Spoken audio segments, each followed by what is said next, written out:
Bom, a gente está chegando então na penúltima aula do curso intitulado aí pelo Natanael e pelo Oswaldo, que chama Quando Pecadores Dizem Sim. Como o Natanael explicou no começo, o curso ele não é uma releitura do livro. Não sei quantos já tiveram a oportunidade de ler o livro. Não é uma apresentação capítulo a capítulo. É a ideia de pegar o norteador do livro e trazer para diversos outros temas, temáticas aqui, né, que foram tratados. Então, se você esteve presente aí nas últimas aulas, a gente está como eu disse, na penúltima, né? Teremos essa agora, depois o Alexandre, na semana que vem, terminando. E acredito eu que construímos aí, através dos diversos temas e professores, uma perspectiva sobre a vida do casal, a vida conjugal, algumas coisas que nós olhamos para as escrituras e podemos aplicar na nossa vida como casal, né? O tema de hoje, por exemplo, ele não tem um capítulo específico no livro.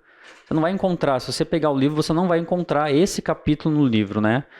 Eu sei, por exemplo, que o do Alexandre, semana que vem, já tem um capítulo específico sobre isso. Então ficou mais fácil para ele, né? Ele já pegou, só vai ler o livro e está tudo certo. Então, novamente, o tema de hoje não está no livro, mas eu destaquei uma frase que está perdida num dos capítulos, que eu acho que ele direciona um pouco para aquilo que nós queremos falar hoje. O Dave Harvey, que é o autor do livro, ele diz assim: um casamento maduro é aquele que vê longe, que vê a linha final da história e mais além. E aí eu quero tratar sobre esse mais além. Porque o que existe além do final? Duas coisas podem vir à mente em relação a casal. Primeiro, né, todos nós morremos. Então, nós fizemos um pacto com nossos cônjuges, né, no dia do casamento, que você diz lá, até que a morte nos separe. Então, tem alguns que estão ansiosos para esse dia, para poder se ver livre, né? Mas você fez um pacto, até que a morte nos separe. Não tem mais além do que isso. Segunda perspectiva desse mais além é que, mesmo na perspectiva da eternidade, eu até falei para a Marina essa semana, falei assim, nossa, você vai se ver livre de mim no céu, porque no céu não se casa nem se dá em casamento, não é isso? Então não vai nem lembrar de mim. Ela ficou super feliz assim. Então, se você olhar para essas duas perspectivas, o que é o mais além da vida de um casal? Se você vai, naturalmente, todos nós vamos morrer, e naturalmente no céu não se casa nem se dá em casamento, aí você pode lembrar do texto lá de João, Jesus como mulher samaritana e tal, teve vários maridos, não sei o que, você não vai ter essa perspectiva. Você pode ler o texto de Mateus 22:30, que Jesus fala também sobre isso, né? No céu não se casa nem se dá em casamento. O que existe mais além do que isso, então? Como casal, o que a gente pode pensar como casal no mais além? Por que um casamento maduro é aquele que vê longe? Por que um casamento maduro, ele vê a linha final da história e ele vê além da linha final da história?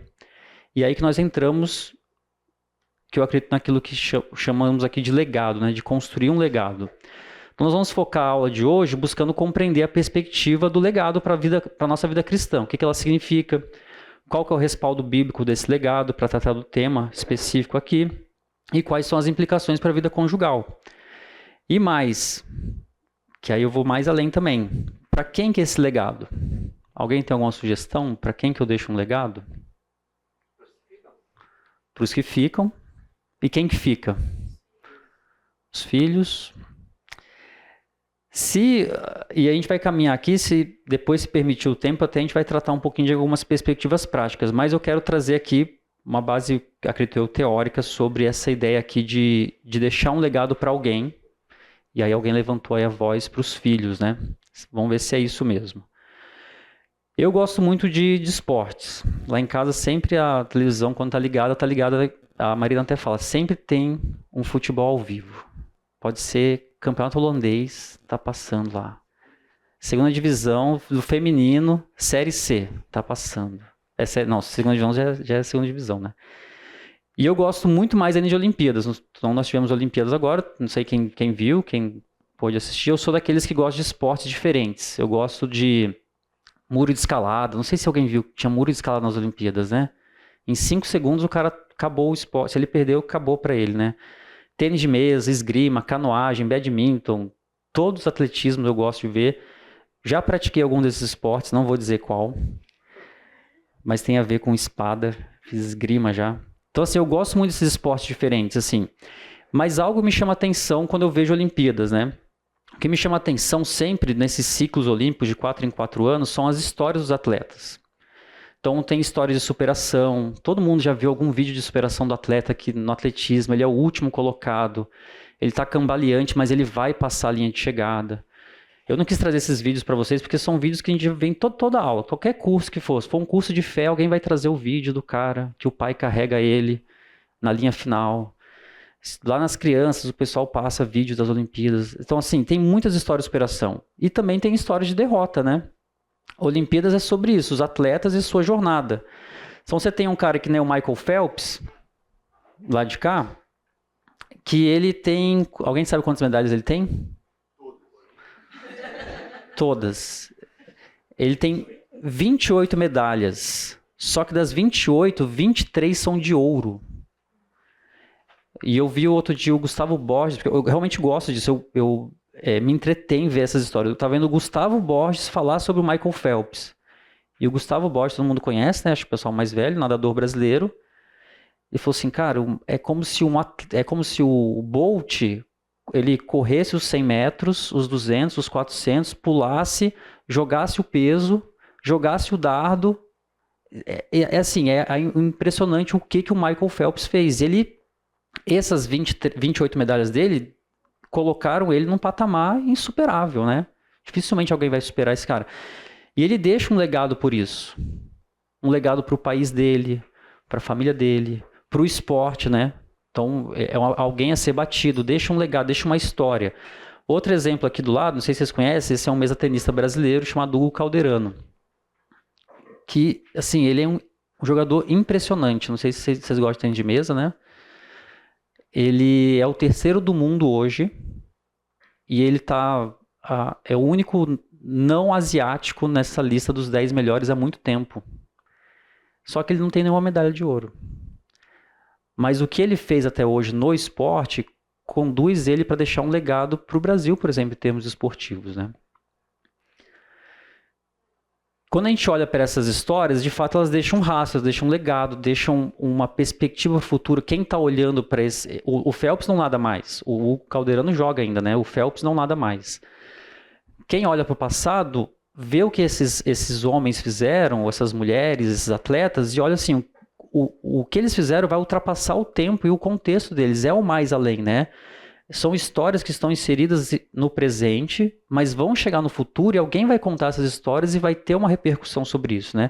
As pessoas se inspiram nisso. Essa semana tem uma colega minha de trabalho, lá de Brasília, que ela tem uma filha adotiva que foi medalhista de bronze nas Paralimpíadas. A filha dela tem uma deficiência cognitiva, ela concluiu uma corrida lá, de 400 metros, salvo engano. Mas é uma pessoa, ainda que tenha uma deficiência cognitiva, ela consegue se expressar. Tal. Ela falou assim, que ela se inspirou numa outra corredora do passado para ela começar a treinar. Então as pessoas se inspiram nisso, né, em feitos, e querem quebrar esses feitos, né?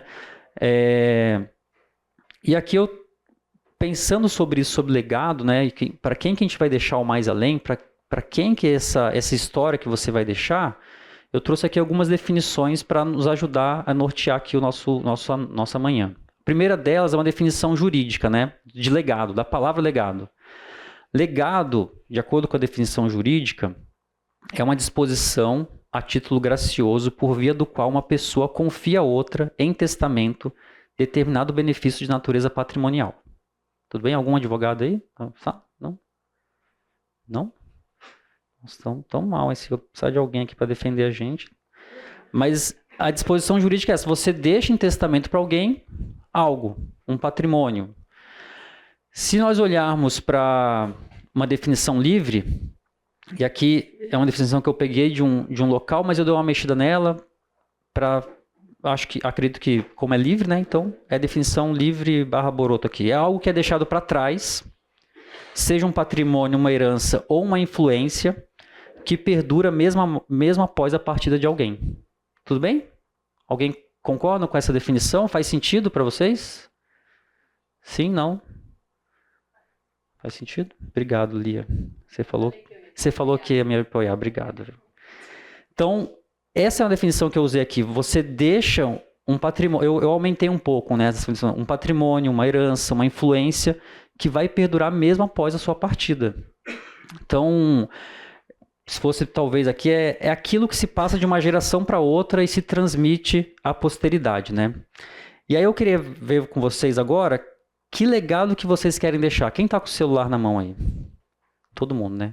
Aponta para o QR Code, espero que dê certo o exercício, né?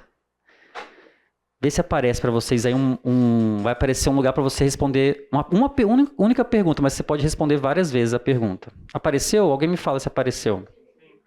Eu vou trocar na tela aqui. Não, vai dar certo que eu vou colocar de novo aqui, ó. Todo mundo pegou aí? Então respondam aí, por favor, e vai aparecer. Enquanto vocês respondem, é para aparecer na tela o que vocês estão respondendo. Qual o legado que você quer deixar?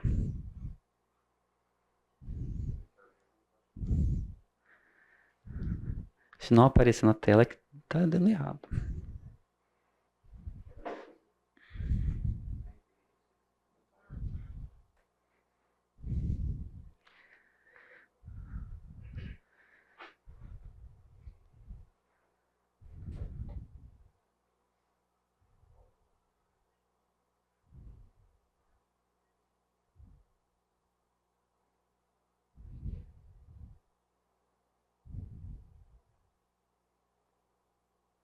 Tá indo aí?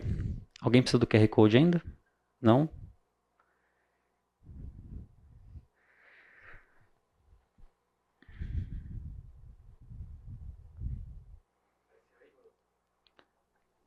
Ah, não tá indo na tela? Desculpa.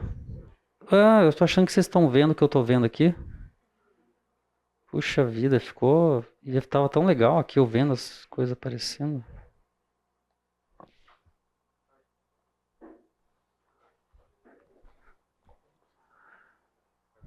Poxa, tava bonitinho aparecendo assim, ó. O exercício não deu tão certo. Bom, qual legado você quer deixar? Quanto maior a letra, quer dizer que várias pessoas responderam a mesma coisa, né?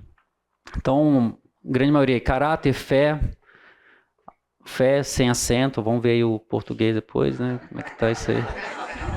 Ética sem acento também. Bom, vamos lá, tô brincando, gente. Amor a Deus, evangelho, bondade, temor a Deus, generosidade, responsabilidade. Vocês são muito cristãos, né? Muito legal. Muito bem. Eu respondi aqui, eu que respondi propriedades para ver se animava alguém a responder. Dinheiro, consistência, honestidade. Muito bem. Online. Se vocês continuarem respondendo, vai aparecendo aí, ó. Lá no meu trabalho o pessoal fez isso. O chefe fez assim pra gente responder num ambiente virtual do Microsoft Teams. Aí começou a aparecer. A pergunta era como se fosse essa: qual o legado? Alguém falou assim: aumenta meu salário. E apareceu na tela. Porque não sabe quem tá mandando, né? Me dá uma folga. Ai, ai. Bom, beleza. Terminamos aqui o exercício.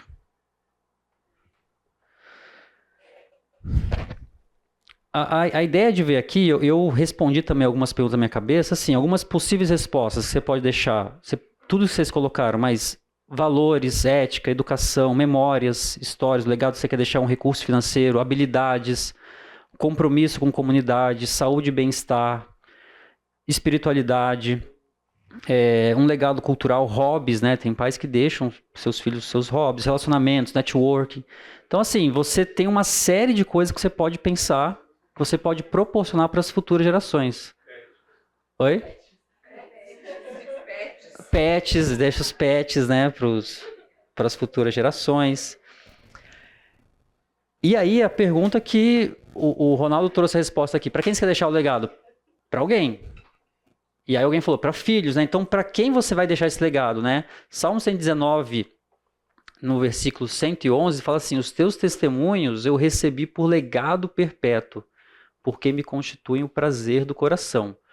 Como nós estamos num curso de casais, a maioria aqui de vocês eu conheço, eu sei que são casais. Se você não é casado, mas está participando, não tem problema também.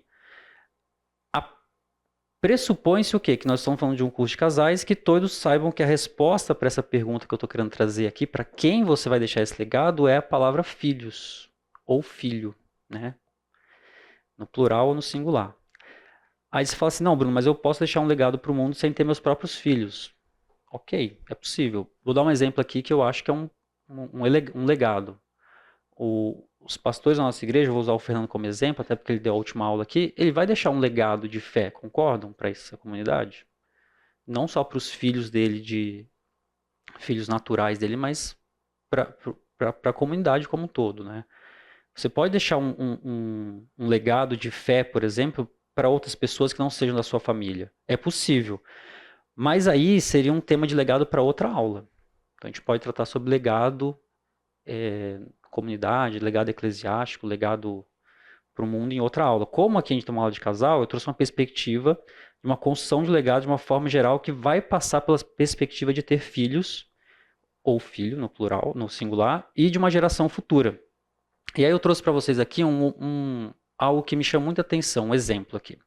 Alguém já viu esse filme? Sim? O título em português é Filhos da Esperança. Ele conta a história de um mundo em que as mulheres não podem mais ter filhos.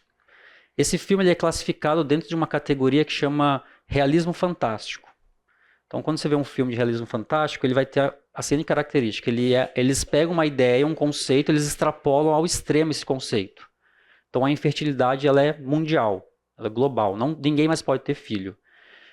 Eu vou passar um trailer aqui só para vocês terem uma ideia do que eu estou falando. Eu espero que apareça aí, que o som saia.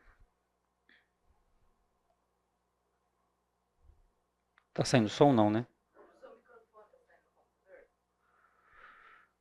Não. Mas tá na HDMI.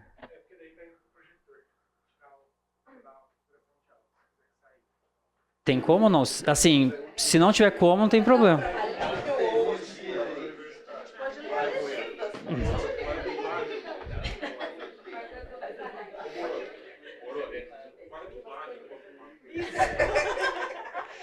Cara, desculpa aí. Vai sair do computador? Mas eu consigo colocar o áudio aqui?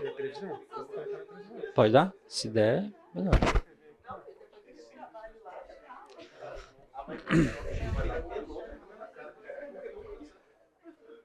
Nossa, tá no 100.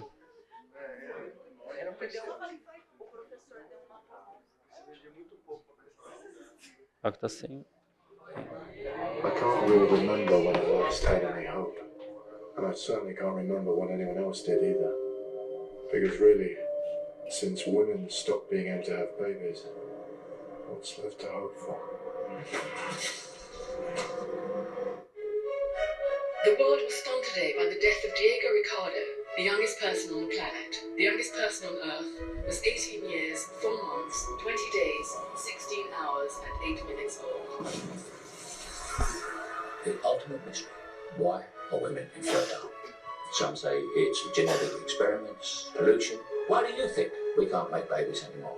Doesn't matter. It's all over in 50 years. It's too late.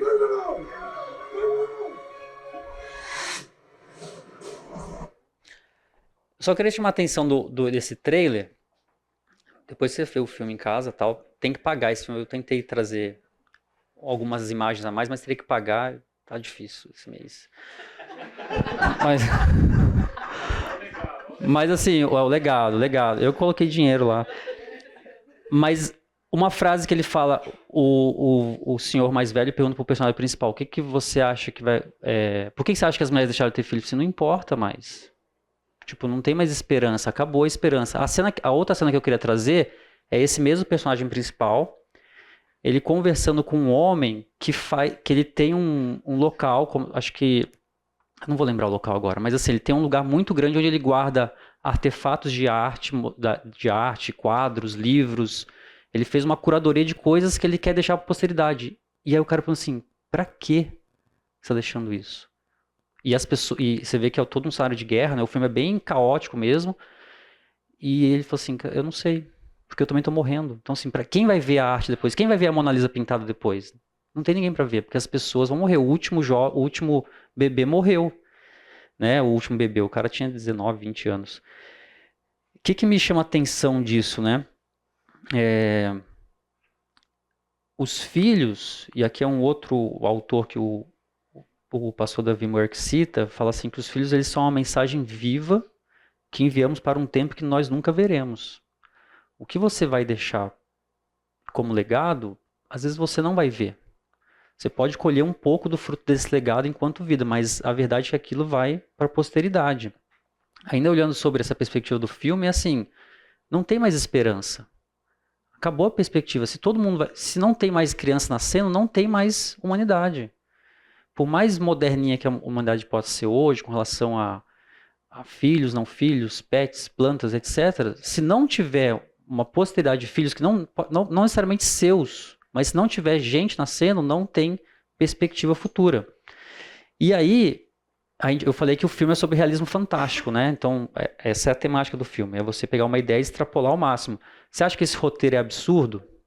Quem acha que é absurdo um roteiro desse?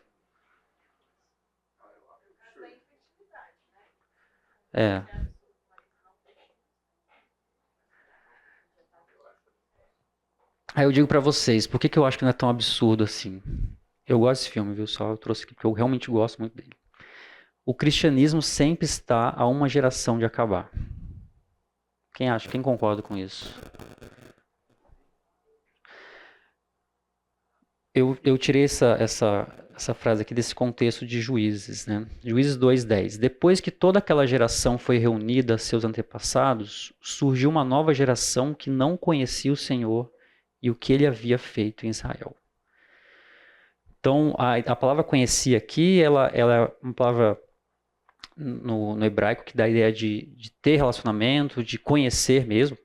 Tem essa tradução mais direta de conhecer, de ter relacionamento.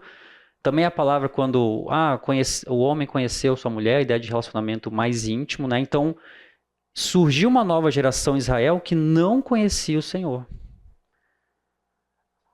Estou trazendo esse paralelo aqui, montar esse paralelo de não ter filhos e ter filhos que não conheçam o Senhor, né?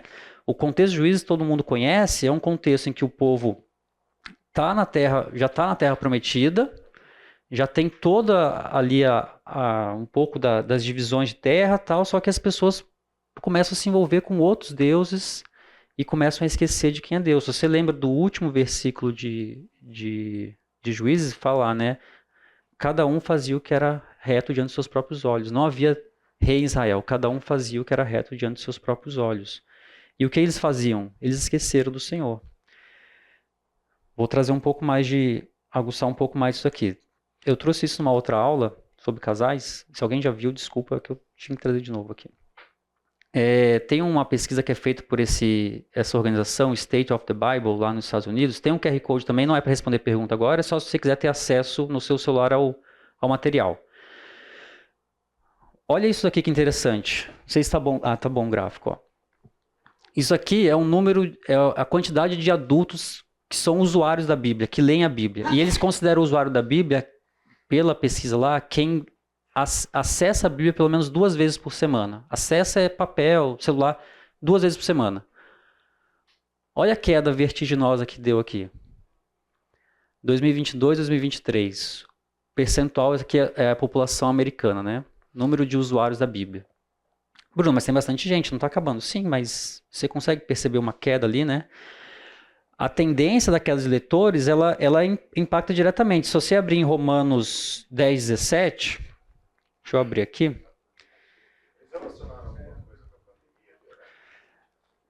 Não vou lembrar agora, mas eu acredito que sim. Deixaram de acreditar.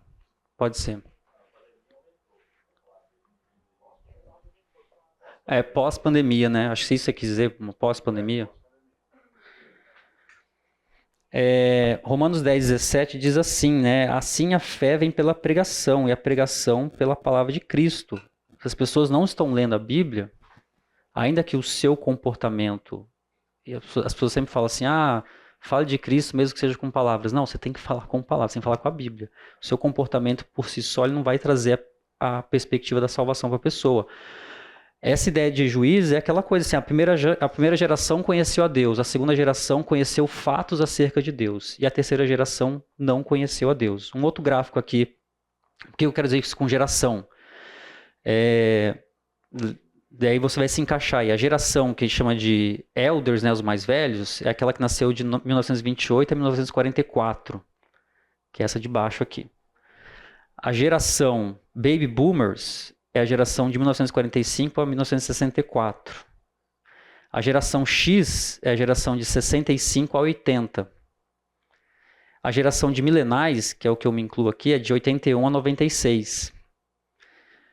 E a geração Z é a geração de 97 a 2012. E tem mais uma geração surgindo agora, que eu tenho 3 filhos nessa geração, que é a geração Alpha, que é de 2013 em diante. Olha o que o gráfico quer dizer. Vocês já tiveram tempo de ver o gráfico aí, todo mundo sabe de gráfico. O número de pessoas que não são usuários da Bíblia é em vermelho. Então, em azul, que são usuários. Percebe a tendência aqui? Alguma coisa está acontecendo, né? E aí tem outros dados também que não vem ao caso agora aqui, mas só queria mostrar essa tendência de geração, né? Porque o texto fala, veio uma geração que não conhecia Deus. A próxima geração não conhecia Deus. Algum motivo tem da próxima geração não conhecer a Deus. Alguém não deixou o legado que deveria ter deixado. Tudo bem?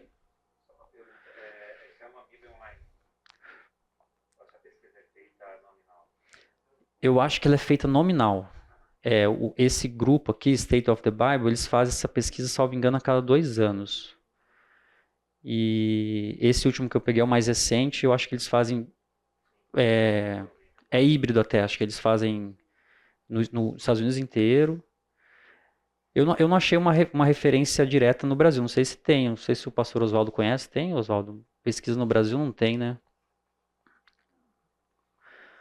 Mas é bem completo o relatório, assim, eu trouxe só alguns dados, eles explicam cada um dos itens, né? Eles vão falando como que eles fizeram a pesquisa, os parâmetros e tal.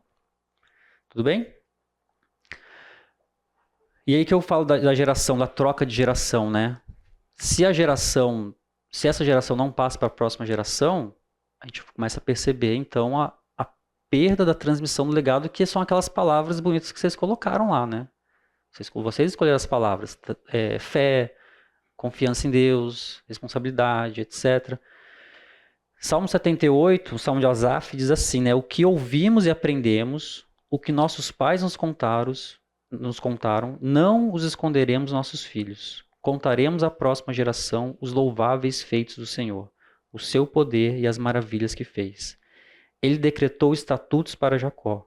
Em Israel estabeleceu a lei e ordenou aos nossos antepassados que a ensinassem aos seus filhos, a fim de que a nova geração, no caso a geração alfa agora, né? A maioria aqui deve ter filhos na geração alfa, a fim de que a nova geração o conhecesse, filhos que ainda hão de nascer, e eles, por sua vez, contassem aos seus próprios filhos. Percebe como a transmissão do legado de fé, porque esse é o título da aula, não vou ensinar aqui a transmitir um legado financeiro. A ideia de transmitir um legado de fé passa claramente pela assunção de uma responsabilidade que o casal tem de transmitir os feitos do Senhor para a próxima geração. Se você não contar para os seus filhos, é o que o salmista está falando aqui, vai acontecer o que aconteceu em Juízes. A próxima geração não conheceu os feitos do Senhor. A responsabilidade também é de criar nessa próxima geração a responsabilidade que eles possam transmitir para a próxima geração. Então a construção do legado de fé passa pela responsabilidade de transmitir e pela responsabilidade de transmitir a responsabilidade. Tudo bem? Estou no horário. Alguma pergunta? Não? Alguma dúvida? Lia? Eu estou pensando na Raabe, né? Por exemplo, ela conhecia Deus só de ouvir falar. E ela temeu, né? Então, assim, lógico, a gente está falando de uma exceção, né? Acho que apesar do gráfico, né, e a gente tem que se preocupar com isso, mas Deus ainda não perdeu condição de nada, condução de nada. Sim.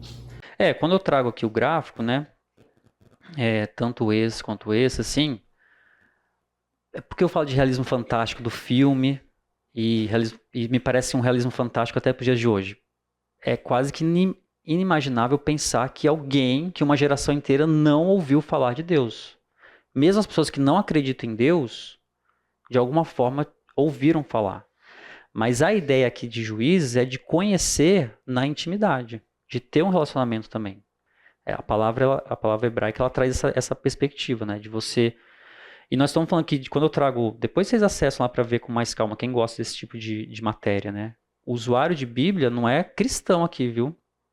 É quem lê pelo menos 2 vezes na semana as Escrituras. Tá bom? A gente corre o risco também de passar para a próxima geração um Deus morto, no sentido de que não é mais pregado o Cristo bíblico no púlpito. E também tem relato de igreja, eu tenho uma na minha cabeça do Canadá, por exemplo, que a pastora não fala mais de Deus, fala do amor, do respeito e tal, e a igreja é lotada de gente que quer ouvir. É uma igreja, é uma pastora Sem Deus. e tirando Deus da jogada. Tirando Deus da jogada. Parece Apocalipse, né? Parece Juízes. Então a gente corre o risco também desse número cair bem, porque a próxima geração vai conhecer um Deus genérico. Você disse que lembrou uma do Canadá, mas a teologia do coach no Brasil, ela acho que tem um pouco dessa tendência, né? De você trazer uma perspectiva muito mais humanista e de bem-estar daquela pessoa do que, de fato, de conduzir a Cristo, né?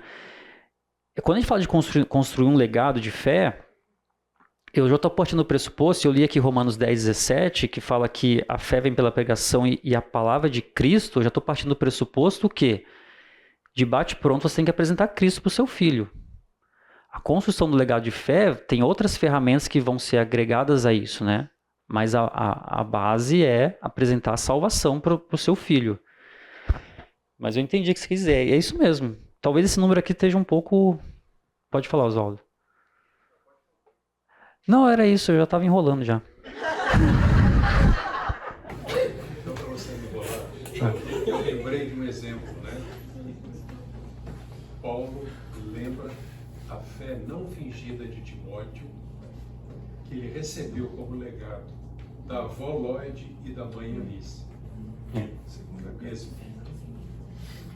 Acho que tem outro texto também. Agora eu tinha que ter marcado aqui para parecer que eu sabia de cor, mas eu não marquei. Que em Timóteo que fala assim: transmita a homens fiéis que transmitam para outros homens fiéis, né? Essa ideia de perpetuação, de transmitir uma mensagem, né? Beleza, vamos para frente então. Como construir um legado? Porque o sonho, minha esposa diz isso, o sonho sempre é melhor que a realidade.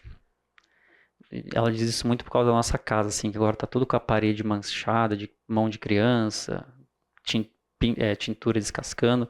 Então o sonho é sempre melhor que a realidade, não é mesmo? Os filmes da Disney, por exemplo, eles mostram nunca mostra o dia seguinte. Sempre é, como é que é a frase final? Viveram felizes para sempre. Porque ninguém sabe a luta diária, por exemplo, de uma mãe criar seus filhos, enquanto o pai, de uma forma muito abnegada, se atualiza sobre os importantes acontecimentos esportivos do mundo. Então, é difícil isso. O pai tem que estar ali antenado, sabendo o que aconteceu. Mais difícil para o pai. Porque é um olho no gato, outro no peixe, tal. Tá tudo bem aqui?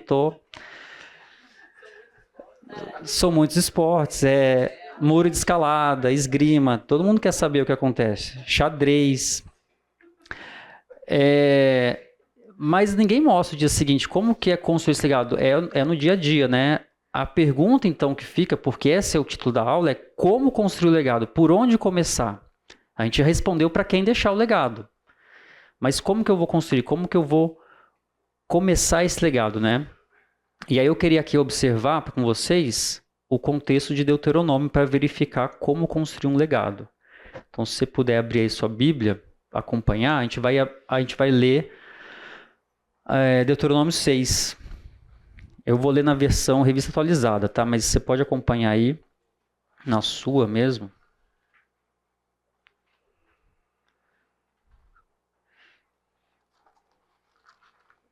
Deuteronômio 6, eu vou ler aqui, eu deixei na tela alguns versículos, mas eu vou ler aqui do versículo 1 até o 12. Depois a gente vai conversar sobre isso, né?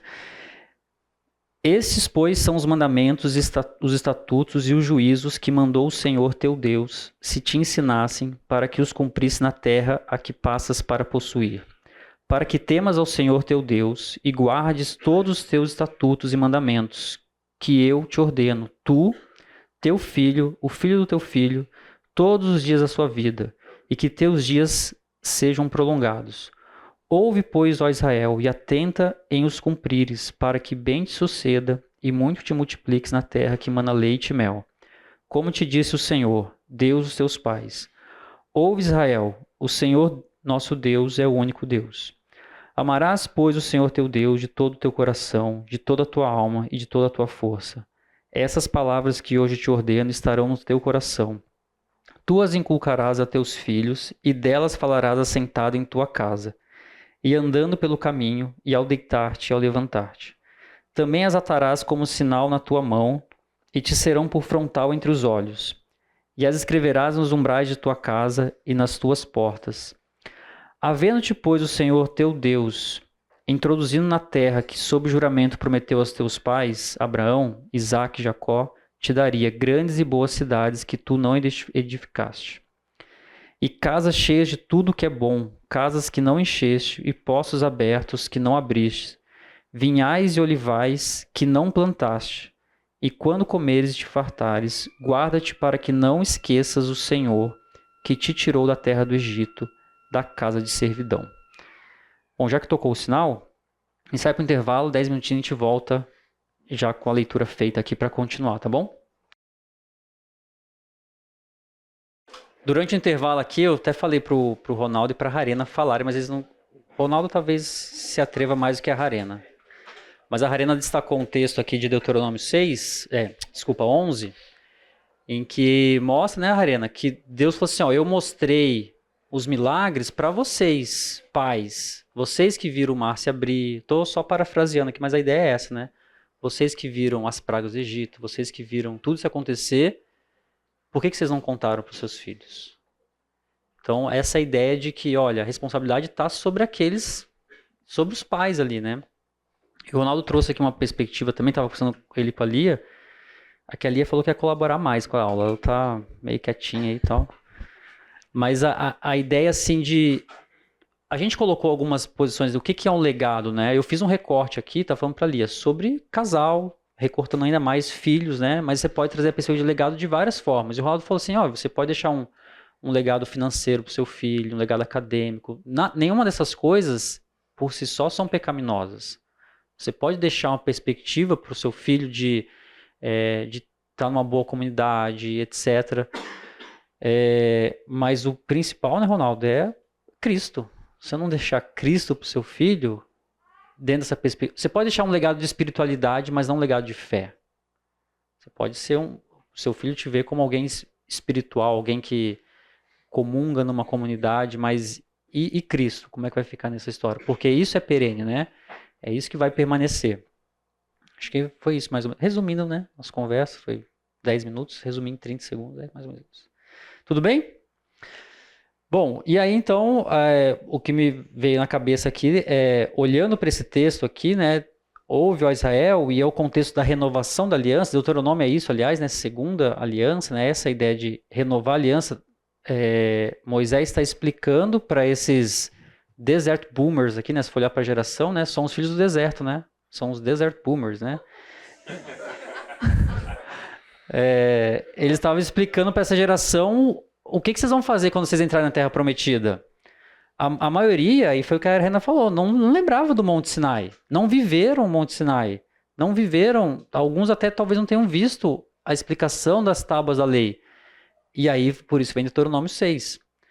E a ideia de construir um legado aqui, na minha perspectiva, olhando para o texto aqui, obviamente tem muito mais coisa para explorar, mas eu queria colocar três etapas aqui, né? Que elas são intercambiáveis, obviamente. Que é como construir um legado. Você vai construir um legado de forma proposital, você vai construir um legado de uma forma espontânea, e você vai construir o legado de uma forma simbólica. Ainda que eles sejam intercambiáveis, a gente precisa separar eles aqui um a um. E aí vamos para o primeiro. Ensinar de forma proposital. Lá no versículo 6 e 7 de Deuteronômio 6, diz assim: essas palavras que hoje te ordeno estarão no teu coração. Tu a inculcarás a teus filhos. Não acontece por acaso. O fato de ser proposital é que não vai acontecer tropeçando assim, meu filho vai aprender. Não, se você não, de forma proposital, não usar de todas as ferramentas possíveis para alcançar o coração do seu filho, não vai acontecer. Bruno, mas eu conheço um caso de um rapaz que veio de uma família não cristã e se converteu. Graça de Deus. Graça imerecida que nós temos de Deus ainda olhar para nós como pecadores e conceder esse privilégio de resgatar os perdidos, mas isso não exime você do seu papel. Você deixar ao acaso, né? Não vou ensinar, no futuro ele decide. Tinha um amigo, na época que eu morava ainda em Caçapava, tinha um amigo que minha mãe levava de carona, a mãe buscava, aquela amizade que sempre tem, as mães têm, né, com os vizinhos e tal. E a gente sempre insistia para ele ir na igreja, né? A perspectiva que a gente tinha, né? Vem para a igreja, vamos com a gente, acampamento e tal. E a mãe dele um dia falou pra gente assim, não, eu quero que no futuro ele decida. Eu não vou colocar ele em nada. No futuro ele decide o que ele vai ser. O futuro chegou, né? Ele tem a minha idade, jovem, de 40 anos. O futuro chegou e é uma pessoa totalmente perdida, assim. Totalmente, não só e aí eu falo não só de um legado de fé, perdida na vida, porque nada a mãe dele fez de forma proposital para ele. Parte financeira, parte acadêmica, relacionamentos, caráter, nada. Ele falou assim, não, no futuro ele decide. Deixa o menino, no futuro ele decide. Só de alimentar e manter vivo, né? É um Tamagotchi, né? Quase. E essa ideia de inculcar, a palavra aqui inculcar é de fato apontar. A palavra é essa, apontar, demonstrar, dar a entender, indicar, revelar, repetir com insistência. Tem um trecho, não sei se o Tito vai lembrar, que ele que me ressaltou os olhos para isso. Em Provérbios, fala assim, filho meu, atenta para a instrução do teu pai. Não sei se o Tito vai lembrar disso. Mas assim, a ideia de que assim, o autor de Provérbios fala assim, foi como pegar essa cabeça do menino assim, presta atenção no que eu estou falando, presta atenção. E essa ideia de inculcar aqui é você gravar na cabeça da criança mesmo a ideia do hebraico, que dá a ideia de uma flecha pontiaguda que repetidamente é afiada para penetrar no coração da caça. Então você vai afiar aquilo ali, você vai inculcar no coração da criança, você vai repetir. A criança vai enjoar de tanto ouvir falar de Deus, no sentido de enjoar assim, é o tempo todo, é a toda hora, é proposital, é de forma contínua, né? E a palavra de Deus ela tem que ser apresentada constantemente para o coração da criança, para a criança, senão ela não vai ouvir falar de Deus. Ok? Quando a gente fala aqui inculcar aos teus filhos, novamente trazendo a perspectiva aqui de construir um legado de fé para o filho, né? É importante que ser um exemplo de vida, porque isso também é ser proposital, né? E aí eu trouxe aquela ideia de Romanos 10:17, né? A fé, ela vem pelo ouvir.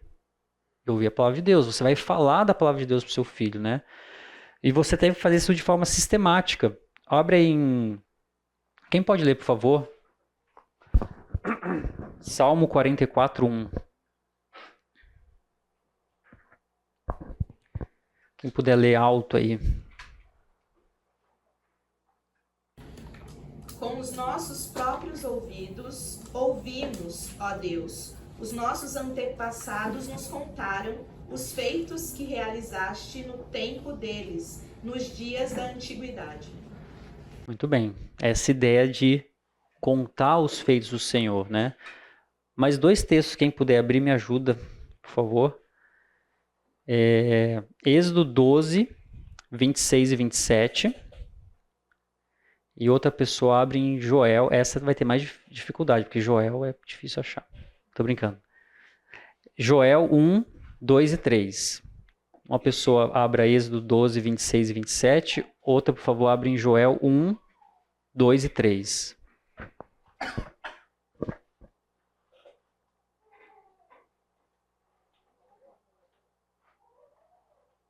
Quem abrir em Êxodo aí pode ler. Quando vossos filhos os perguntarem, que rito é este? Respondereis, é o sacrifício da Páscoa ao Senhor, que passou por cima das casas dos filhos de Israel no Egito, quando feriu os egípcios e livrou as nossas casas. Então o povo se inclinou e adorou. Eu acho interessante esse texto, fala assim, quanto vossos filhos perguntarem, coisa que criança mais é curiosa. Então essa ideia de proposital, de inculcar, quanto mais você insere a criança, quanto mais você proporciona para ela, de uma forma natural, sobre determinado tema, o que acontece com a criança? Mais ela pergunta sobre aquele tema. É natural da criança. Se você conta para ela a história de Jonas, ela vai querer saber se era uma baleia, se era um peixe. Ela vai querer saber das coisas. E aí você vai ter que se virar para explicar se era uma baleia, se era um peixe. Então você vai ter que estudar mais. A criança é assim, ela quer saber, mas que rito que é esse da Páscoa? Por que eu tenho que... As crianças judaicas falam assim, por que eu tenho que comer essa folha amarga aqui? Não tem nenhum azeite para comer? Não, por quê? Por conta disso. Aí começa a explicar. Então a ideia aqui, eu gosto desse texto por conta disso. Ele traz a perspectiva de que a futura geração, ela quer saber também do que aconteceu. Ela não quer ficar no escuro. Mas por que chegamos até aqui? Por que nós vamos na igreja todo domingo? Aí você explica para a criança, ó, ponto disso, domingo, tal, dia do Senhor. Ok? Só para aproveitar, não sei se você puder comentar, mas os judeus têm muito disso, né? Os judeus têm todos os rituais, o Shabbat, outros inclusive o ensinamento dos filhos, eles usam, não sei se usam ainda, mas usavam muito o Salmo 119, que são as palavras hebraicas que estão na capa do versículo, e eles vão mudando e usando isso na alfabetização das crianças. Então, tanto a história e o quanto eles amam a Deus, que está no capítulo 19, falando sobre o amor e a dedicação a Deus, né? Cada um, e usando o alfabeto. Então, dentro do judaísmo tem muito essa simbologia para manutenção dessa lembrança. Sim, é isso mesmo. A gente vai falar sobre, um dos pontos, né, que é o simbólico, né? Aí eu vou falar um pouquinho sobre isso, mas tem todo sentido, né? Essa ideia de contar, né? Porque eu usei o exemplo da Páscoa aqui, de você... Tanto que a transmissão do legado de fé do povo judeu era oral, né? Era uma transmissão oral, eles não tinham, como a gente tem hoje, textos, etc. Eles faziam a transmissão e eles repetiam constantemente. O uso de festas e feriados para isso ajudava a exemplificar o que eles queriam dizer, né? Joel, quem abriu aí, por favor? O capítulo 1, versículo 2 e 3. Ouçam isto, anciãos, escutem todos os habitantes do país. Já aconteceu algo assim nos seus dias? Ou nos dias dos seus antepassados? Contem aos seus filhos o que aconteceu, e eles aos seus netos, e aos netos à geração seguinte. Bem, então, ainda que nós tenhamos, e isso é fundamental, leitura do texto bíblico, contar os feitos do povo de Israel, contar os feitos do povo de Deus, Novo Testamento, mas existem coisas que acontecem hoje que também podem ser usadas como exemplo para você contar para os seus filhos. Olha, papai e mamãe passaram por essa situação em que teve uma adversidade e Deus interviu dessa maneira. Deus trouxe provisão dessa maneira e você conta novas histórias para o seu filho. Novamente, vocês estão entendendo aqui, né? Você tem a contação de história, narrar para os seus filhos todos os feitos de Israel e do povo de Deus e como chegamos até hoje, mas também é importante contar o que está acontecendo na sua própria vida. Isso vai fazer sentido para eles. As histórias do passado fazem sentido, mas nada como uma história viva que se permanece viva na memória das crianças. Olha, tá vendo o que a gente viveu aqui? Como Deus cuidou, como Deus foi bondoso conosco nesse momento. Ok? Por isso eu quis trazer esses dois textos que traz essa perspectiva de um envolvimento das crianças, né? Você narrar para os filhos, a criança pergunta. Tá bom? Pode falar. Eu estava me lembrando aqui do texto de Jeremias 31, que o capítulo é enorme, enfim, ele conta um pouco da história do povo de Israel, de como Israel é um povo que Deus ama, e depois ele vai falar sobre como Israel virou as costas para Deus, conta um pouco a respeito do exílio. e depois ele vai tratar da volta do exílio, mas nos versículos 29 e 30 o texto diz assim: naqueles dias já não dirão, os pais comeram uvas verdes e os dentes dos filhos é que se embotaram. Pelo contrário, cada um morrerá por causa da sua própria iniquidade. Quem comer uvas verdes é que ficará com os dentes embotados. E o texto está sendo muito explícito em dizer que, ainda que os pais tenham negado ao Senhor e tenham virado as costas para o Deus da aliança com Israel, essa responsabilidade não recairá sobre os seus filhos e vice-versa. Como que a gente equaciona a não responsabilidade dos pais a respeito da salvação dos filhos e vice-versa com essa obrigação e quase parece que o texto de Deuteronômio de fato responsabiliza os pais pelo fracasso da conversão dos filhos, de certa forma, pela não inclusão deles na aliança. Calma aí. Obrigado, esposa. Maravilhosa. Calma aí, Lucas, só que... Posso comentar? Por favor, só deixa eu... Eu lembro muito que o meu avô e meu pai sempre falaram, né? Meu avô era pastor também, ele falava muito assim que existem duas coisas deixadas por Cristo, que é responsabilidade nossa falar a todos, né? Faz parte da nossa incumbência deixada por Cristo é que a gente fale para todo mundo sobre a salvação.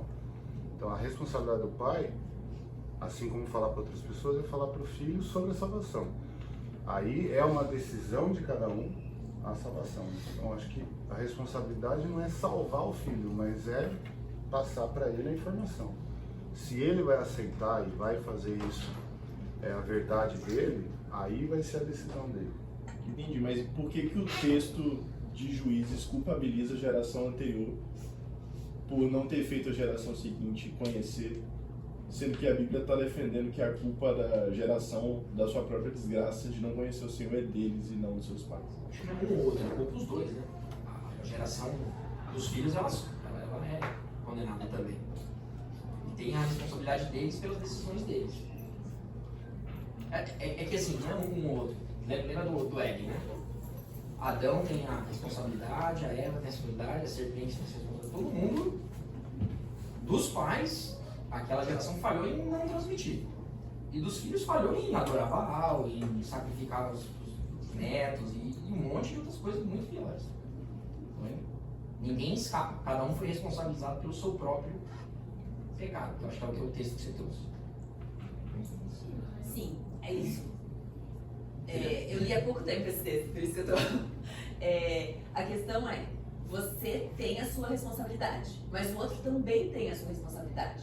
Não adianta o pai falar assim, eu vou simplesmente levar na igreja e tipo, ok, ele vai decidir. E daí se ele decidiu errado, coitado, foi ele que decidiu errado. O pai tem a responsabilidade e o filho tem a responsabilidade. Também tem a questão da responsabilidade do filho honrar os seus pais. E isso não exclui a responsabilidade do pai não irritar os seus filhos. Cada um tem a sua responsabilidade. Não adianta a pessoa pegar e falar assim, eu não vou falar e o meu filho vai tomar a decisão dele. E isso é muito divulgado fora da igreja, eu acho. Porque hoje em dia as pessoas acham que a responsabilidade é da pessoa. O meu filho ainda não está no momento de acontecer alguma coisa. Eu não vou falar pra ele porque ele ainda não entende. Não, eu tenho que falar pra ele o tempo todo. Assim como a Bíblia fala. Eu preciso inculcar desde que ele está dentro da barriga. E eu vou cantar musiquinha, e eu vou falar, e eu vou falar, e eu vou falar, e eu vou falar. Ele não entende? Eu não sei se ele entende ou não, mas é minha responsabilidade eu falar. A responsabilidade dele virá com o tempo. E eu vou mostrar a responsabilidade dele também. Também é meu papel mostrar a responsabilidade dele. Posso? Desculpa. Na minha família, por exemplo, meu avô era pastor. Ele falou na casa para todo mundo, para todos os filhos sobre a palavra. O meu tio, terceiro filho, morreu drogado. Morreu de overdose. O meu pai me criou e eu acho que criou bem. Vamos perguntar pra ela ali. Você tá com a palavra, pode. Mas eu entendi todas as colocações. eu vou, até para a gente poder prosseguir aqui, eu entendi, Lucas, assim, mas eu acho que está dentro dessa responsabilidade compartilhada. Quando a gente fala em salvação, entenda bem, não é papel do pai salvar o filho, é papel do pai apresentar, e você sabe isso muito bem, só estou deixando claro até para... Mas a salvação, o Espírito Santo nos convence do pecado e do juízo, né? Mas faz parte do papel do pai conduzir dessa forma que eu estou colocando aqui, de forma proposital, espontânea e simbólica, mas faz parte do filho também ouvir a mensagem, né? Ele tem que ser um receptor apto para ouvir. Deus vai tratar com ele de forma individual, Deus trata individualmente, né? Eu acho que até corroborando com isso, eu não trouxe aqui o gráfico, mas aí quem quiser acessar lá o State of Bible, tem um gráfico interessante que mostra assim, quando a mãe, e é da mãe mesmo que fala, quando a mãe na vida, os filhos vão seguir a fé da mãe na vida adulta, qual que é o percentual? Se a mãe é protestante, de 60% a 70% das crianças vão ser protestantes. Se a mãe é agnóstica, 60% a 70% das crianças continuarão a ser agnósticas. E assim por diante, católico, etc. Existe o papel, a responsabilidade. Então você tem aí você tem os outros percentuais que escapam. Então tem a responsabilidade compartilhada aí, né? Tudo bem? Eu vou passar aqui para a gente caminhar, senão não vai dar tempo. Bom, então eu falei de ensinar de forma proposital e ensinar de forma espontânea. O texto continua, versículo 7. Delas falarás assentado em tua casa e andando pelo caminho e ao deitar-te e ao levantar-te. Percebe que a ênfase aqui não é, por exemplo, naquilo que a gente fala assim, culto doméstico. Né? A resposta, às vezes, para tudo faz um culto doméstico. É uma ótima ferramenta, não estou dizendo que não é. Mas a ideia aqui é aproveitar os momentos naturais e espontâneos que se apresentam ao longo do dia a dia. Então, quando ele fala de assentar e levantar, é uma figura de linguagem que o autor usa, Moisés aqui, é um merisma, né? A ideia de uma totalidade de uma coisa. Quando você fala em assentar e andar, você está dizendo que no total das ações daquela criança, você vai apresentar o evangelho, a palavra de Deus. Deitar-se, levantar-se também dá essa ideia de merisma, de totalidade. Não é que quando a criança está indo para a cama deitar, assim, opa, agora é hora. Não. Levantou, deitou, senão ela dorme rápido, né? Levantou, opa, levantou. Deixa eu falar para você uma coisa. Não, a ideia aqui é a totalidade do esforço humano. Então, a compreensão do dia inteiro. Por exemplo, vou contar uma coisa que eu faço muito com o Pedro, meu filho, assim, porque o Pedro gosta muito de conversar. Eu levo ele para o futebol, a gente vai falando o tempo todo no carro sobre algum assunto e que eu acabo incluindo Bíblia no meio ali, né? Então eu aproveito esse momento. Ele está sentado no carro, né? Então é sentado. Então está ali sentado e eu estou falando com ele, porque é o momento que tem. Então ser espontâneo é isso, você aproveitar as situações do dia a dia para você trazer um ensinamento da palavra de Deus. Mais para frente eu vou dar outros exemplos sobre isso, né? E aí eu lembrei de um texto de 2 Timóteo 4, 2 a 5, que fala assim, Paulo falando para Timóteo, pregue a palavra, insta, quer seja oportuno, quer não, corrige, repreende, exorta com toda longanimidade e doutrina, pois haverá tempo em que não suportarão a sã doutrina, pelo contrário, cercar-se-ão de mestres segundo as suas próprias cobiças, como que sentido coceira nos ouvidos. E se recusarão a dar ouvidos à verdade, entregando-se a fábulas. Tu, porém, sê sóbrio em todas as coisas, suporta as aflições, faz o trabalho de um evangelista, cumpre cabalmente o teu ministério. Esse texto, como eu disse, é um texto de Paulo para um jovem pastor chamado Timóteo, na intenção de instruí-lo como pastor, correto? Leia esse texto na perspectiva do papel do pai e da mãe para com seus filhos. Faz todo sentido. Tem no livro do Obriodo, Caminho do Filho Andar. E ele usa uma palavrinha bem interessante. Ele fala que é para ensinar no milieu. Que é justamente isso. Fala de novo. Milieu. Que eu não lembro a origem da palavra, mas é para você ensinar no decorrer da vida. Não é para você setorizar em quadradinhos, mas durante a vida toda, em todos os momentos está isso. É justamente o resumo desses textos. Sim. E a ideia aqui de você olhar para isso é exatamente essa, é o tempo todo. Você olhar a forma como Paulo escreveu para Timóteo, e se você aplicar no papel de um pai é um pai que vai estar sóbrio, vai estar atento, vai estar vigilante e vai cumprir cabalmente o seu ministério. Qual que é o seu primeiro ministério? Escola bíblica? Não, esse é um dos ministérios. O primeiro ministério é a sua casa, é a família. Então, o primeiro ministério seu é a família. Você vai cumprir cabalmente o seu ministério. Seja sóbrio, suporta as aflições, né? Porque é difícil. Hoje de manhã eu estava querendo já disciplinar os três, e um tem 1 ano e meio. Porque tem hora que fala assim, meu Deus do céu, é difícil, mas você faz o trabalho de um evangelista e cumpre cabalmente o seu ministério. Tudo bem? Outro ponto é ensinar simbolicamente. Então, a Marina está ali, ó. Achei que ela tinha saído, por isso que eu contei de disciplinar as crianças. Ela está ali esperta ali, ó. Então, proposital, espontâneo e de forma simbólica. Até o Ronaldo trouxe até alguns elementos simbólicos, né? E aí nós estamos caminhando aqui em Deuteronômio 6, né? Lemos o 6, o 7, agora o 8 e o 9. Também os atarás como sinal em tua mão, e te serão por frontal entre os olhos, e as escreverás nos umbral de tua casa e das tuas portas. A ideia aqui de símbolos é aquilo que pode trazer a memória, né? Lembra de Lamentações 3 e 21? Eu quero trazer a memória aquilo que me dá esperança. Se você tem de forma simbólica, dentro da sua casa, do seu dia a dia, coisas que trazem a memória sua e dos seus filhos sobre quem Deus é, isso vai fazer todo sentido para eles. Ainda mais para a criança que é muito visual, né? Muito marcada por aquelas coisas, momento, né? As palavras que ele usa aqui, o autor, né? Sinal na mão, frontal entre os olhos, umbrais da casa, não é uma ideia de você ficar carregando uma correntinha de ouro, ou um pingente, ou escrever na testa. A ideia aqui é um símbolo de tudo que você faz com as suas mãos, que tem um simbolismo, que tem uma materialidade.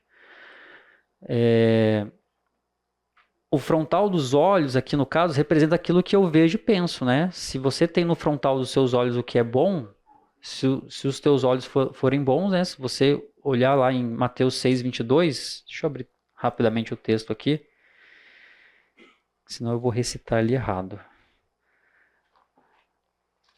Mateus 6, 22, Jesus fala assim, são os olhos a lâmpada do teu corpo, se os teus olhos forem bons, todo o seu corpo será luminoso, né? Se, porém, os teus olhos forem maus, todo o seu corpo estará em trevas. Portanto, caso a luz que em ti há sejam trevas, que grandes trevas serão. Essa ideia de você ter diante de ti, diante de você e da sua família, coisas que façam sentido para aquilo que você quer ensinar.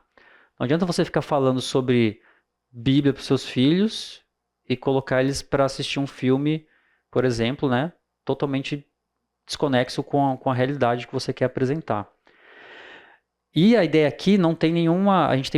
o cristão tem muito medo de símbolos, né, de figuras religiosas, tal, porque não quer se associar, talvez, de um falso ídolo, né? Não tem nada errado em você manter símbolos físicos que tragam a memória, né? Um quadro com versículo. Eu lembro muito do Davi Murray, que quando eu tive aula com ele, a aula fazia parte da aula ir na casa dele para ver como ele agia com a família dele, algumas coisas. Ele tinha lá como é que chama isso? Uma prateleira funda. Você já viu também? E a prateleira funda, ela tinha vários itens assim que traziam eles a memória de coisas que eles viveram. Então tinha lá um negócio de ouvido, por exemplo. Isso aqui foi quando Deus curou a audição de uma das netas, filhas dele. Isso aqui, esse celular, tudo para ele tinha ali algum significado. Não era um altar de adoração, eram símbolos que traziam a memória. Então as pessoas que passam por ali, e até a oportunidade, porque todo mundo passava assim, mas isso aqui é o quê? Ele contava, olha, isso aqui foi quando Deus trouxe a gente para o Brasil, e aí teve esse momento que a gente estava aqui no Palavra da Vida, ele começava a contar a história. E os filhos sempre perguntavam, pai, isso aqui? Então, quem tem filho sabe que filho é assim, vê uma foto, que foto que é essa? Como que foi esse dia? E começa a perguntar. Essa é a ideia de ter o símbolo, né? Aconteceu uma situação engraçada. Eu fui no Círculo Militar, o clube aqui de Campinas, que a gente frequenta. Aí eu fui estacionar o carro e lá no Círculo tem uma areazinha lá que o pessoal fez uma mini capela, né? Aí tem a estátua do Cristo Redentor pequenininha assim. parei, estacionei o carro e falei, aqui o carro vai ficar bem, nós estamos na frente de Deus, meu filho falou. Então é o cuidado que a gente tem que ter, mas ele associou aquilo. Então eu falei, mas Deus está conosco, está no coração. Tá, já aproveitou a oportunidade para isso. Aproveitei a oportunidade, mas o que eu quero trazer é a importância de a gente pensar. Meu filho vai fazer 5 anos agora. Pedro também. Pedro. E ele já, tipo, associa as coisas. Já viu isso em algum lugar. E aí associou as coisas que a gente fala. Então, cuidado da gente estar levando as coisas certas de simbolismo.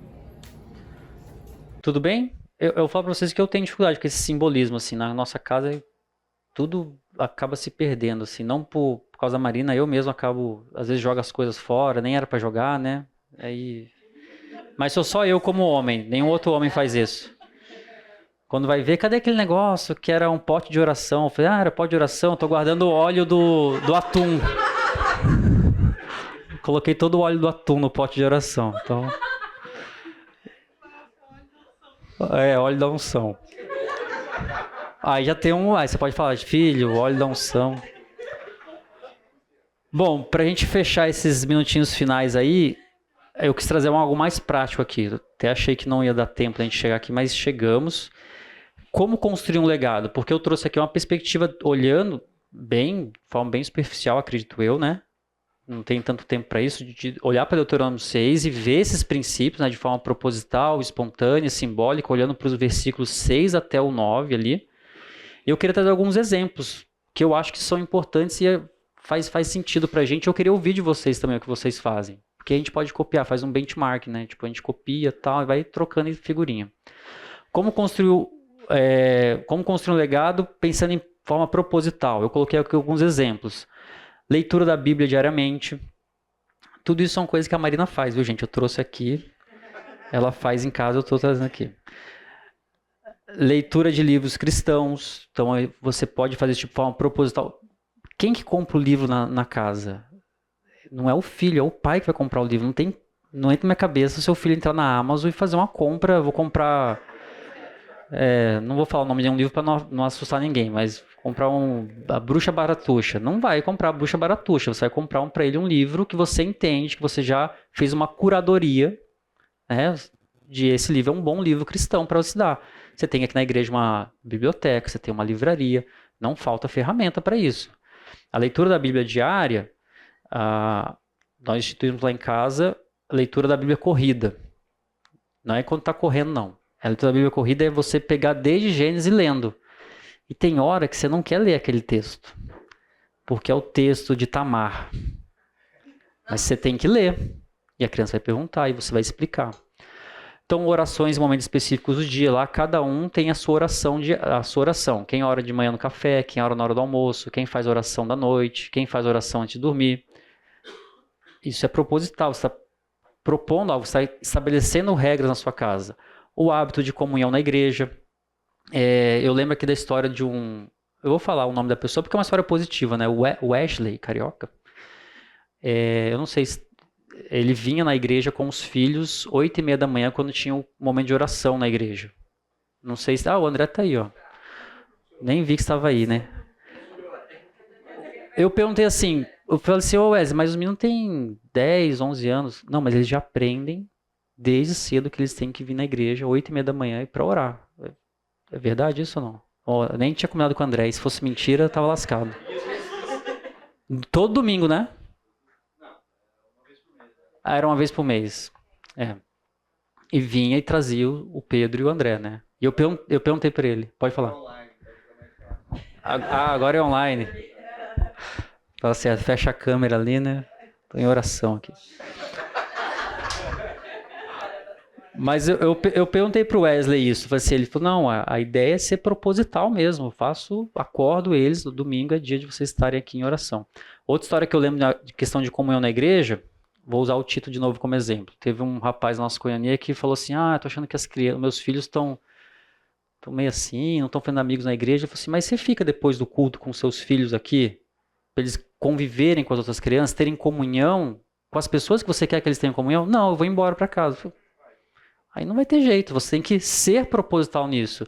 Por mais cansado que você esteja, por mais que vai ter futebol americano começa às 8h30, você quer ver, você tem que priorizar e falar assim, não, nós vamos ficar aqui e vamos dar essa prioridade.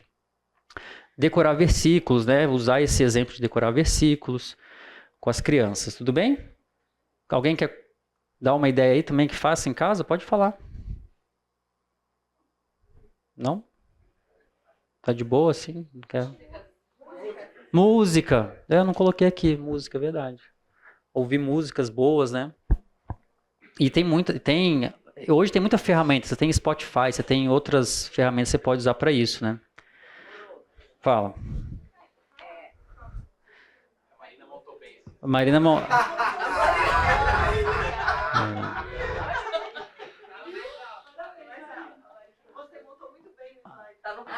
Tá no próximo. Boroto, em casa a gente faz também, vamos dizer, a análise oposta. Então, leitura de livros cristãos, oração, comunhão, tudo isso direcionando aquilo que a gente quer que eles absorvam, né? Sim. E a gente faz muito também o contrário. Então, vai assistir alguma coisa que não tem uma cosmovisão cristã, que é a maioria das coisas que estão no Netflix. Você explica. A gente também vai falar sobre como aquela música ou aquela coisa está em desacordo com o que a gente quer ensinar. Então, ensinar o que a gente quer e também mostrar o contraponto das coisas. A ideia de não peço que os tires do mundo, mas os livros do mal, né? Você tá no mundo, você tem que explicar. Eu penso assim, né? Então, se você só fecha naquilo que é bom, eles não aprendem a identificar o que é ruim também, né? E às vezes é tão craque, cara. Elas falam, aqui ó, aconteceu um negócio aí que... Isso aqui não tá muito alinhado, filho. Vamos lá. Muito bem. Nesse ponto, eu acho que eu penso bastante em Provérbios, que mostra a mãe falando pro filho da mulher imoral. E ele fala realmente, olha, vai aparecer uma mulher assim na sua vida, que é assim, assim, assim. Foge. Foge isso. Não olha pra trás. E eu acho que a gente precisa ter esse papel também. Está se preparando para Nesse ser sentido, forte. prepara, vai acontecer essas situações. Foge. Meu filho ficou com medo. Eu te falei de mulher ímpia, ele achou que ela ia vir atrás. É bom ficar com medo. Na minha época, traduziram por loira do banheiro. E o homem do saco, né? O homem do saco vai te pegar, mas é mais ou menos essa ideia. Alguns exemplos de forma espontânea, né? E aí, realmente, a Marina preparou tão bem o slide que eu não lembrava que tinha colocado aqui. Mas de forma espontânea é podcast, música, oração no carro, né? Eu ouço bastante música, podcast, mensagem, eu acho que já começou a ficar meio cansativo para as crianças, assim, porque eles querem comentar no meio. Música você pode deixar comentar, né? E eles percebem que eu não gosto que tá pregando e eu falo em cima, né?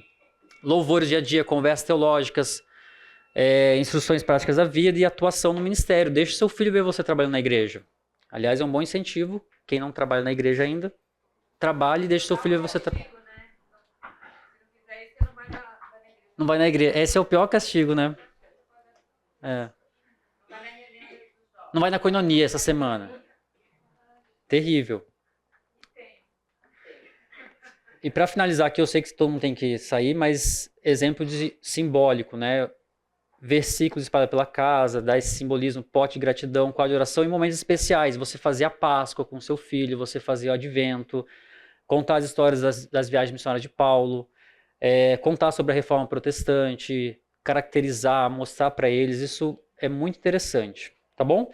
Para fechar mesmo, o último slide, eu trouxe de volta aqui o símbolo olímpico, porque eu queria olhar para esse exemplo do legado olímpico e fazer a perspectiva que construir um legado para a futura geração provavelmente não vai gerar louvor e aplausos do mundo. Nem todos aqui vão ser Michael Phelps, na hora de as pessoas verem se você está construindo um legado. Talvez você fique muito mais parecido com um Calderano, de não ter uma medalha, ou com outros que a gente nem sabe quem são. As medalhas talvez não apareçam, né? Os louros da fama, né, que é o primeiro prêmio da Olimpíada, o louro, né, da fama, ela não vai ressaltar os olhos das pessoas. Talvez você trabalhe em silêncio, no silêncio da oração, na exaustão da disciplina e na repetição das escrituras. mas Deus conhece o seu coração e o seu esforço em diligentemente construir um legado eterno de fé para a futura geração. Amém? Vamos orar então? Deus, obrigado por essa manhã, pela oportunidade de olharmos para as Escrituras e ver como o Senhor nos ajuda, nos auxilia, nos instrui a deixarmos um legado para a futura geração. Peço por cada pai e mãe aqui, por aqueles que se dedicam constantemente a ensinar seus filhos. Que o Senhor renove suas forças e faça-os prevalecer nessa empreitada tão bela, Deus, de conduzir filhos a conhecer o Senhor e depois a maturidade contigo. Em nome do teu Filho amado Jesus, amém.